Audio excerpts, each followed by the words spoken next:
श्री सच्चिदानंद सद्गुरु साईनाथ महाराज की जय। जोडोनिया कर चरणी ठेविला माथा, परिसावे विनंती माझी पंढरीनाथा।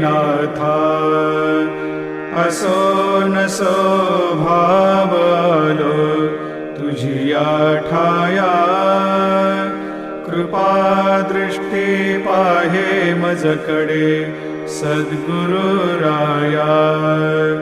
अखंडित सावे ऐसे वाटते पायी, सांडोनी संकोच ठाव थोडासा देई। तुका म्हणे देवा मा